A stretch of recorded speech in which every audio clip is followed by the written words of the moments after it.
നമസ്കാരം, മലയാളി വാർത്തയിലേക്ക് സ്വാഗതം. ജയ് ശ്രീറാം വിളികളോടെ ഒരു കൂട്ടം സ്ത്രീകളും പുരുഷന്മാരും കോടതി വളപ്പിലേക്ക് ഇരച്ചു കയറുന്നു. കന്യാസ്ത്രീകളെ വെറുതെ വിടരുത് എന്ന് അവർ കൊലവിളി നടത്തുന്നു. പോലീസിന് ഇവരെ തടയാൻ കഴിയാത്ത സാഹചര്യം. വലിയ ഭീതിതമായ ഒരു അന്തരീക്ഷമായിരുന്നു ഛത്തീസ്ഗഡിലെ ദുർഗ് സെഷൻസ് കോടതി വളപ്പിൽ ഉണ്ടായത്. കന്യാസ്ത്രീകൾക്ക് നേരെ വലിയ രീതിയിലുള്ള പ്രതിഷേധമാണ് ഛത്തീസ്ഗഡിൽ ബജ്രംഗ് ദളിന്റെ നേതൃത്വത്തിൽ നടന്നുകൊണ്ടിരിക്കുന്നത്. കന്യാസ്ത്രീകൾക്ക് ജാമ്യം നൽകരുത് എന്നായിരുന്നു കോടതി വളപ്പിലേക്ക് ഇരച്ചു കയറിയ ഹിന്ദുത്വവാദികളുടെ പ്രതിഷേധം. ദുർഗ് സെഷൻസ് കോടതി ജാമ്യാപേക്ഷ പരിഗണിക്കുന്നതിനിടെയായിരുന്നു നാടകീയ രംഗങ്ങൾ അരങ്ങേറിയത്. സംഘപരിവാർ സംഘടനയായ വിശ്വ ഹിന്ദു പരിഷത്തിന്റെ യുവജന വിഭാഗം ബജ്രംഗ് ദളിന്റെ നേതൃത്വത്തിൽ സ്ത്രീകളും യുവാക്കളും അടക്കമുള്ള തീവ്ര ഹിന്ദുത്വവാദികൾ ജയ് ശ്രീറാം മുഴക്കി പ്രതിഷേധിക്കുന്നത്, അതിൻ്റെ വീഡിയോകളും ചിത്രങ്ങളും ഒക്കെ തന്നെ ഇപ്പോൾ പുറത്തേക്ക് വന്നിട്ടുണ്ട്. കന്യാസ്ത്രീകളെ കയ്യിൽ കിട്ടിയിരുന്നുവെങ്കിൽ ഈ ബജ്രംഗ് ദളിൻ്റെ സ്ത്രീ പ്രവർത്തകർ അവരെ കൈവച്ചേനെ എന്നുള്ള തരത്തിലൊക്കെ ഇപ്പോൾ വലിയ കമൻറ്റുകളൊക്കെയാണ് വന്നുകൊണ്ടിരിക്കുന്നത്. ഈ കോടതി വളപ്പിൽ നടന്ന ഈ ബജ്രംഗ് ദളിൻ്റെ കൊലവിളികൾ ഒരു കാരണവശാലും അംഗീകരിക്കാൻ കഴിയുന്നതല്ല എന്ന് കേരളത്തിൽ നിന്ന് ക്രിസ്ത്യൻ സഭകൾ ഇപ്പോൾ പറയുന്നത്. അത്തരത്തിലുള്ള ഒരു മതപരിവർത്തനം അവിടെ നടന്നിട്ടില്ല, അതിൻ്റെ തെളിവുണ്ടെങ്കിൽ കൊണ്ടുവരൂ എന്നൊക്കെയാണ് ക്രിസ്ത്യൻ സംഘടനകളും പറയുന്നത്. മിണ്ടരുത്, മിണ്ടിയാൽ മുഖമടച്ച് പൊളിക്കും എന്ന് പറഞ്ഞ ജ്യോതി ശർമ്മയാണ് പ്രകടനത്തിൽ മുന്നിലുണ്ടായിരുന്നത്.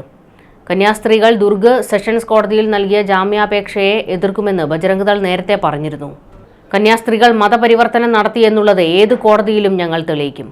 കുട്ടികൾ കരഞ്ഞു പറയുന്ന വീഡിയോ കോടതിയിൽ ഹാജരാക്കിയിട്ടുണ്ട് എന്നൊക്കെയായിരുന്നു ബജ്രംഗ് ദളിന്റെ അവകാശവാദം.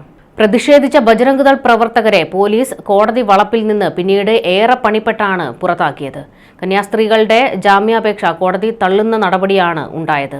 കന്യാസ്ത്രീകൾക്കായി ദുർഗിലെ പ്രമുഖ അഭിഭാഷകൻ അഡ്വക്കേറ്റ് രാജ്കുമാർ തിവാരിയായിരുന്നു ഹാജരായത്. കാത്തലിക് ബിഷപ്പ് കോൺഫെഡറേഷന്റെ കീഴിൽ നിയമ വനിതാ വകുപ്പുകൾ കൈകാര്യം ചെയ്യുന്ന വൈദികരും കന്യാസ്ത്രീകളും അടങ്ങുന്ന സംഘം റായ്പൂരിൽ എത്തിയിരുന്നു. കന്യാസ്ത്രീകളുടെ ജാമ്യാപേക്ഷ മജിസ്ട്രേറ്റ് കോടതി തള്ളിയതോടെയാണ് സെഷൻസ് കോടതിയെ സമീപിച്ചത്. എന്നാൽ ഇവിടെയും അവർക്ക് തിരിച്ചടിയാണ് ഉണ്ടായത്. കോടതികൾ പോലും ബജ്രംഗ് ദളിനെ ഭയപ്പെടുകയാണ് എന്ന രീതിയിലാണ് ഇപ്പോൾ കേരളത്തിൽ ഈ വിഷയം ചർച്ചയായി മാറിക്കൊണ്ടിരിക്കുന്നത്. മിണ്ടരുത്, മിണ്ടിയാൽ മുഖമടിച്ചു പൊളിക്കും. ദുർഗ് റെയിൽവേ സ്റ്റേഷനിൽ അറസ്റ്റിലാകുന്നതിന് മുൻപ് മലയാളി കന്യാസ്ത്രീകളെ ബജ്രംഗ് ദൾ പ്രാദേശിക നേതാവ് ജ്യോതി ശർമ്മ ഇങ്ങനെയായിരുന്നു ഭീഷണിപ്പെടുത്തിയത്. പോലീസ് സ്റ്റേഷനുള്ളിൽ പോലീസ് ഉദ്യോഗസ്ഥരുടെ സാന്നിധ്യത്തിലായിരുന്നു ജ്യോതിയുടെയും സംഘത്തിന്റെയും ആൾക്കൂട്ട വിചാരണ നടന്നത്. പോലീസ് ഉദ്യോഗസ്ഥർ ഒരക്ഷരം മിണ്ടാതെ ഇരിക്കുന്നതും ഈ വീഡിയോയിൽ കാണാം. ഇപ്പോൾ ഈ വീഡിയോ ഒക്കെ വൈറലായി മാറിക്കൊണ്ടിരിക്കുകയാണ്. പോലീസ് അവിടെ എന്ത് നോക്കി നിൽക്കുകയായിരുന്നു എന്നുള്ള ചോദ്യം അതിശക്തമായി ഉയരുന്നുണ്ട്. യൂട്യൂബ് വീഡിയോ ഷൂട്ട് ചെയ്യാനായി വയർലെസ് മൈക്കും ജ്യോതി വസ്ത്രത്തിൽ ധരിച്ചിരിക്കുന്നത് വീഡിയോയിൽ വ്യക്തമായി കാണാം. തുടക്കം മുതൽ ഒടുക്കം വരെ ദ്വയാർത്ഥ പ്രയോഗങ്ങളും ചീത്തവിളികളും ഒക്കെയായിരുന്നു ജ്യോതി ശർമ്മ ഉയർത്തിയത്.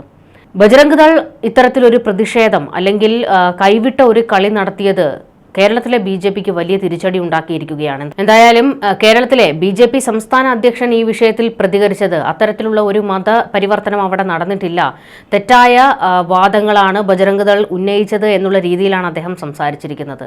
അപ്പോൾ കേരളത്തിലെ BJP അവരുടെ നയം വ്യക്തമാക്കി എന്നുള്ളതാണ്. അല്ലാതെ ഒരു നിലപാട് സ്വീകരിക്കാൻ ഇവിടുത്തെ രാഷ്ട്രീയ അന്തരീക്ഷത്തിൽ BJPക്ക് കഴിയില്ല എന്നുള്ളതാണ് മറ്റൊരു കാര്യം. എന്തായാലും ഈ വിഷയം വലിയ രീതിയിൽ ചർച്ചയായി മാറിക്കൊണ്ടിരിക്കുകയാണ്. ഛത്തീസ്ഗഡിൽ 2 കന്യാസ്ത്രീകൾ മനുഷ്യക്കടത്ത് ആരോപണത്തിൽപ്പെട്ട് അറസ്റ്റിലായത് കേരളത്തിൽ വൻ വിവാദമായി മാറിക്കൊണ്ടിരിക്കുകയാണ്. ഇതൊരു രാഷ്ട്രീയ വിഷയമായി മാറിക്കഴിഞ്ഞിട്ടുണ്ട്. ഇതിനിടെയാണ് കേരളത്തിൽ രജിസ്റ്റർ ചെയ്യപ്പെട്ട മനുഷ്യക്കടത്ത് കേസും ചർച്ചകളിൽ നിറയുന്നത്. മനുഷ്യക്കടത്ത് കേസിൽ 2 കന്യാസ്ത്രീകളെ തൃശൂർ അഡീഷണൽ സെഷൻസ് കോടതി കുറ്റവിമുക്തരാക്കി. തെളിവുകളില്ലെന്ന് ചൂണ്ടിക്കാട്ടിയാണ് നടപടി.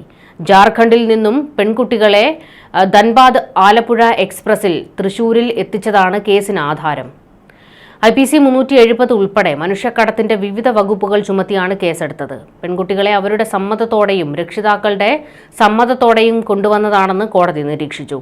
വീട്ടുജോലിക്കെന്ന വ്യാജേനയാണ് പെൺകുട്ടികളെ കൊണ്ടുവന്നത് എന്നായിരുന്നു പരാതിക്കാരന്റെ ആരോപണം. വിചാരണ വേളയിൽ ബലപ്രയോഗം, ലൈംഗികമോ മറ്റേതെങ്കിലും വിധത്തിലുള്ളതോ ആയ ചൂഷണം അല്ലെങ്കിൽ നിർബന്ധിത തൊഴിൽ എന്നിവയ്ക്ക് തെളിവൊന്നും ഹാജരാക്കാനും ആയില്ല.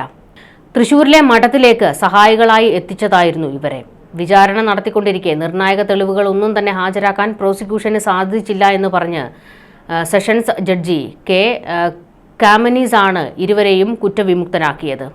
ഇന്ത്യൻ ശിക്ഷാ നിയമത്തിലെ 370 വകുപ്പ് ഉൾപ്പെടെ മനുഷ്യക്കടത്തുമായി ബന്ധപ്പെട്ട വിവിധ വകുപ്പുകൾ പ്രകാരം രജിസ്റ്റർ ചെയ്ത കേസ് തെളിവുകളുടെ അഭാവത്തിൽ നിലനിൽക്കാനാവാത്തതായാണ് കോടതി കണ്ടെത്തിയത്. കന്യാസ്ത്രീകൾക്കെതിരെ 370(1), 370(2), 370(5) എന്നീ മനുഷ്യക്കടത്ത് സംബന്ധിച്ച വകുപ്പുകളും കൂട്ടായ ഉദ്ദേശത്തോടെ നടത്തിയ പ്രവൃത്തികളെ സംബന്ധിക്കുന്ന 34-ാം വകുപ്പും ചുമത്തിയിരുന്നു. കൂടാതെ ബാലനീതി നിയമത്തിലെ 26-ാം വകുപ്പും പരിഗണനയിലെടുത്തിരുന്നു. എന്നാൽ പെൺകുട്ടികളെ അവരുടെ മാതാപിതാക്കളുടെ സമ്മതത്തോടെയും അവരുടെ സ്വന്തം ഇഷ്ടപ്രകാരവും കൊണ്ടുവന്നതാണെന്ന് കോടതി നിരീക്ഷിച്ചു. കുട്ടികളെ ബന്ധനത്തിലാക്കിയെന്നോ അപകടകരമായ ജോലികൾ ചെയ്യാൻ നിർബന്ധിതരാക്കിയെന്നോ വഞ്ചിച്ചെന്നോ തെളിവൊന്നും ഇല്ല എന്ന് കോടതി വിധിയിൽ വ്യക്തമാക്കി. സാക്ഷികളിൽ ആരും പോലും പീഡനമോ തട്ടിക്കൊണ്ടുപോകലോ വഞ്ചനയോ നടന്നതായി മൊഴി നൽകിയില്ല എന്നും കോടതി ചൂണ്ടിക്കാട്ടിയിരുന്നു. അടിമത്തത്തിന് സമാനമായ സാഹചര്യമുണ്ടെന്ന് തെളിയിക്കുന്ന കാര്യവും ഒന്നും ഉണ്ടായിരുന്നില്ല എന്ന് കോടതി കണ്ടെത്തി. പ്രാഥമികമായി പോലും കേസ് തെളിയിക്കാൻ പ്രോസിക്യൂഷന് സാധിക്കാത്തതിനാൽ യാതൊരു വകുപ്പിലും കുറ്റം തെളിയിക്കാനാകാത്തതായി കോടതി വിധിച്ചു. ഇതോടെ പ്രതികളായ കന്യാസ്ത്രീകളെ കോടതി കുറ്റവിമുക്തരാക്കുകയായിരുന്നു. അവരുടെ ജാമ്യ ബോണ്ടുകളും റദ്ദാക്കി അവരെ സ്വതന്ത്രരാക്കി വിട്ടയക്കാൻ കോടതി ഉത്തരവിടുകയായിരുന്നു. എന്നാൽ ഛത്തീസ്ഗഡിലെ അവസ്ഥ മറ്റൊരു തരത്തിലാണ്. കന്യാസ്ത്രീകളെ തെറി വിളിക്കുകയും അവരെ കൈവയ്ക്കുകയും ചെയ്തു എന്നുള്ള വിവരങ്ങൾ പുറത്തേക്ക് വരുന്നുണ്ട്. മാത്രമല്ല, തിരുവസ്ത്രം ധരിച്ച കന്യാസ്ത്രീകളെ ജയിലിൽ നിലത്ത് കിടത്തി എന്നൊക്കെയുള്ള തരത്തിലുള്ള പരാതികളൊക്കെയാണ് ഉയർന്നു വന്നുകൊണ്ടിരിക്കുന്നത്. ബജ്രംഗ് ദൾ എന്ന സംഘടന ഭീതിതമായ ഒരു അന്തരീക്ഷമാണ് ഉണ്ടാക്കിക്കൊണ്ടിരിക്കുന്നത്. ജയ് ശ്രീറാം വിളികളോടെ ആരെയും തല്ലിക്കൊല്ലാമെന്നും ആരെയും കൈവയ്ക്കാം എന്നുമുള്ള തരത്തിലേക്കാണ് ഈ സംഘം മാറിയിരിക്കുന്നത്. ഇത്തരക്കാർക്കെതിരെ നടപടി സ്വീകരിക്കാൻ ഭരണകൂടം പോലും തയ്യാറാകുന്നില്ല എന്നുള്ളതാണ് മറ്റൊരു കാഴ്ച. ന്യൂസ് ഡെസ്ക് മലയാളി വാർത്ത.